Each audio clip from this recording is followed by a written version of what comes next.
Ciao a tutti! La scorsa volta avevo terminato il video dicendo che in questo avrei parlato di cosa ne pensava Paolo della morte. Ma prima di tutto, per chi non lo conoscesse, chi era Paolo di Tarso? Era un giovane che aveva studiato a Gerusalemme, divenendo un fariseo osservante. I farisei erano il gruppo religioso più significativo all'interno dell'ebraismo. Erano rigidi osservanti della Torah, delle scritture ebraiche, cioè il nostro Antico Testamento, e soprattutto delle loro tradizioni orali. Furono gli stessi farisei a condannare Gesù. La cosa curiosa è che Paolo, appartenendo a questo gruppo, diventò addirittura un persecutore dei seguaci della Via, così allora erano chiamati cristiani. L'episodio più noto della vita di Paolo penso che sia la folgorazione mentre era sulla via di Damasco. Era in viaggio proprio per andare a prendere, aggredire e incarcerare persone convertite a Cristo, quando Gesù si manifestò a lui. Credo fu scelto per la sua grande forza interiore. Infatti la stessa passione usata nel voler fermare i cristiani, in seguito a questo incontro fulminante, servì a Paolo per diffondere il messaggio di Cristo a più persone possibili.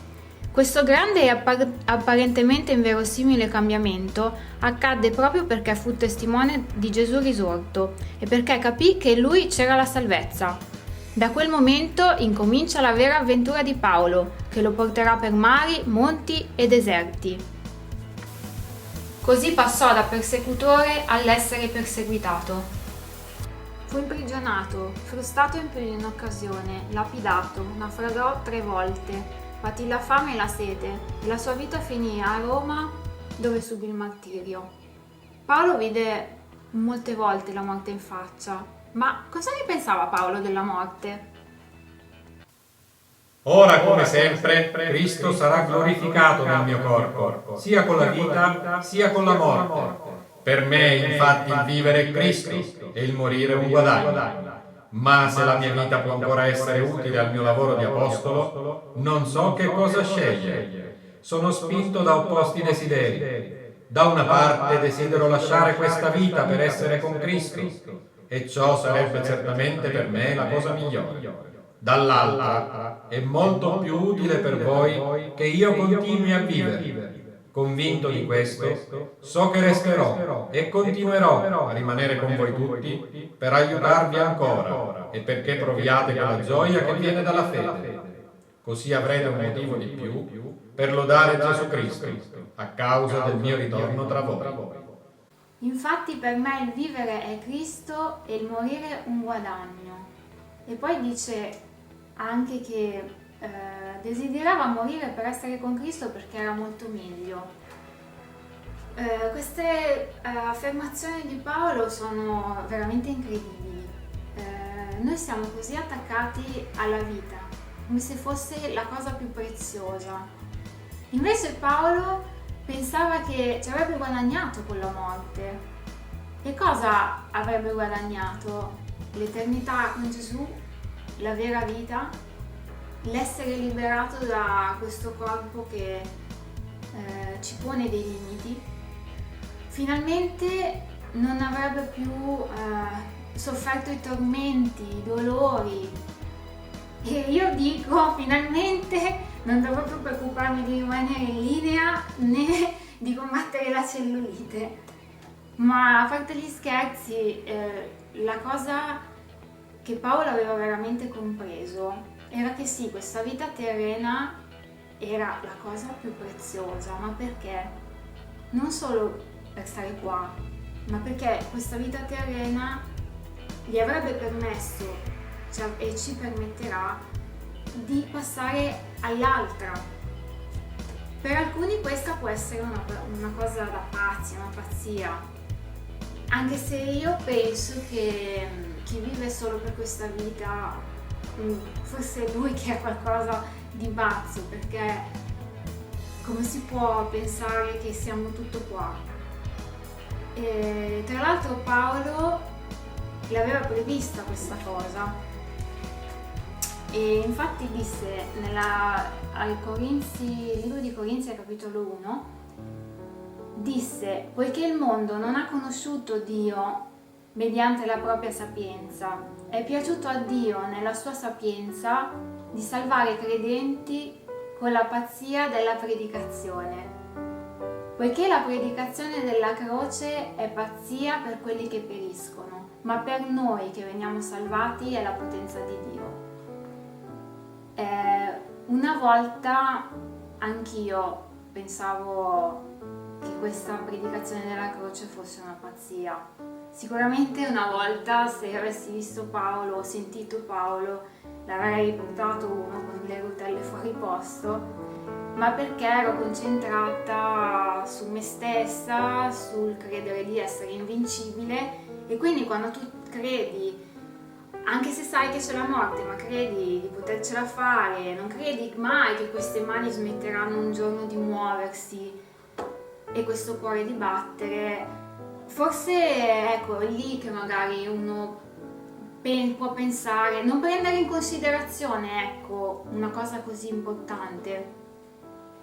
Però in realtà adesso preferisco molto di più essere pazza per Dio e non far più tacere quella parte che ho dentro e che mi dice che non sono solo carne. E penso che questa parte l'abbiano dentro tutti e che prima o poi tutti ci ritroviamo a doverla fare parlare in qualche modo. Paolo, come Gesù, è un personaggio che è realmente esistito e che ha avuto una grande impronta poi nel mondo. Ma perché Paolo allora ha sopportato persecuzioni, torture, è morto anche per questo, se non fosse stato così sicuro di questa grande realtà, e cioè che la morte è solamente un'apparenza? Lui si sentiva pronto per lasciare la sua vita, però sapeva che non era il momento, perché aveva, grazie a Dio, tanto amore per le persone e voleva continuare quindi a trasmettere la gioia della fede. Il grande miracolo è che Gesù lo sta ancora facendo in questo momento, anche attraverso Paolo. Ci vuole trasmettere questa grande gioia di sapere dove stiamo andando, che non siamo soli, e poi darci la grande soddisfazione di fregare questa dannata morte. Io adesso sto parlando e voi giustamente pensate che sono viva perché mi vedete, ma la cosa straordinaria è che quando io non ci sarò più, sarà veramente il momento in cui ci sarò davvero, il momento in cui sarò viva veramente. Paolo era un grande viaggiatore e la nostra vita in fondo è un viaggio.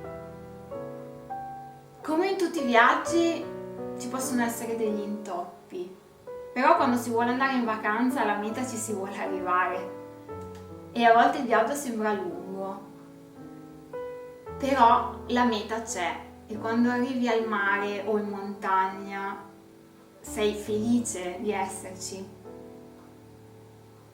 Il nostro viaggio qua sulla terra culminerà nell'infinito, dove ritroveremo chi è partito prima di noi. E penso che questo sia la più grande consolazione che noi possiamo avere. Sapere che non è finita, sapere che riabbracceremo chi non c'è più. Sapere che non dobbiamo avere paura della morte, perché è solo un passaggio. È un incoraggiamento che ci può aiutare a vivere molto meglio questo viaggio, anche a godercelo con meno paure, meno ansia.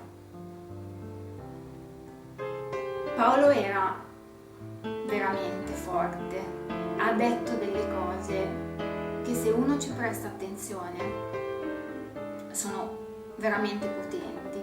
Ci svela il segreto poi. Il morire è un guadagno, quindi non dobbiamo avere paura, dobbiamo solamente viaggiare viaggiare in compagnia di Dio. Ed è un bel viaggio. Come un bel viaggio quello che sto facendo adesso con voi. E mi piace che viaggiamo insieme. E io spero tanto che possa incoraggiarvi anche a voi, Paolo, come ha incoraggiato me. E spero tanto che abbiate voglia ancora di viaggiare con me. Perché la prossima volta Paolo ci dirà un'altra cosa. Cosa succede dopo la morte? Che è una delle domande che penso ci facciamo tutti forse più volte nella vita, e lui ci può dare la risposta. Dio l'ha usato per incoraggiare quei cristiani di un tempo e per incoraggiare noi di adesso e chi ancora sta cercando Dio. E quindi niente, grazie sempre a tutti di tutto, veramente alcuni commenti mi commuovono qua e sul blog. È troppo bello per me poter comunicare con voi e vi ringrazio per esserci. E niente, allora se vi va ci vediamo settimana prossima.